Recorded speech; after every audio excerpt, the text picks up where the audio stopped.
We're here finishing up the North American race at the Boombox Mile in Willimantic, Connecticut. My brother Mark, the nutrition consultant to OneMileRunner.com, broke his time. What'd you run this year? 5:51. 5:51, it was great. I ran a 4:52:17, so that was the first race. We're catching a plane in a couple hours to Buenos Aires.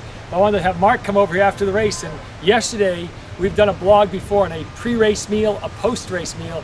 Yesterday, we did a day before meal, and it was awesome. It was a good July 4th theme outside on his table, outside of his house, and we had it with him and his family. Tell us about the meal, Mark, and what we had and why that was good nutritionally for us for the race today.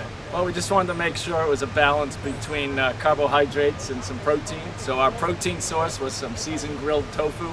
And then we had also another good protein source, which was a quinoa salad with some vegetables mixed in with it.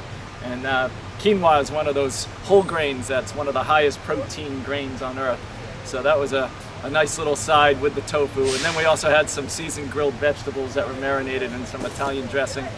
We also had some whole grain bread, some watermelon, some strawberries. It was an absolute treat. So what a great meal. So it was a really good way to start the race. So what can we tell people, especially the over 30 group out there, about the food and the nutritional intake the day before an event or a week before, their whole lifestyle? What do you think what they can do to help out some of their stuff? Yeah, if you're ever going to be doing an event, then the day before you really want to hydrate well. That's probably the most important thing. And then the other thing is you really want to make sure that all your muscle cells are filled with the carbohydrates that they need, the glycogen.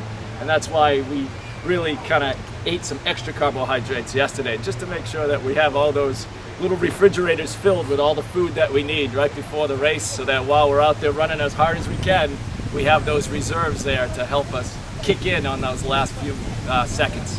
And I think all that helps you run faster, don't you think? Yes, definitely. I think it's great. And I think as far as looking at your whole meal plan, what it can do, like what should we have now? Like, it was really hot out there. It was like 90 degrees when we raced today. What should we do now after the race? Well, you definitely want to fill up on some electrolytes and some fluids at this point with some carbohydrates, just because you used up some of the carbohydrates. Any tips for me getting on a plane to Buenos Aires right now? Tips? Well, definitely stretch. Get that lactic acid out of it. Right. And then if fruit juices would be good at this point. Okay. Yeah. So that would probably be even better than something like Gatorade, just because they have a greater percentage of their fluid as all those nutrients that you need at this point, and they have plenty of carbohydrates to refill those refrigerators. Love it, love it. Yep. So you can see Mark more. I listen to Mark and all my nutritional needs. EatBalanceNutrition.com. You can check him out there and his help, and he can help you get faster and a better nutritional diet as well. Take care. We'll see you in Buenos Aires.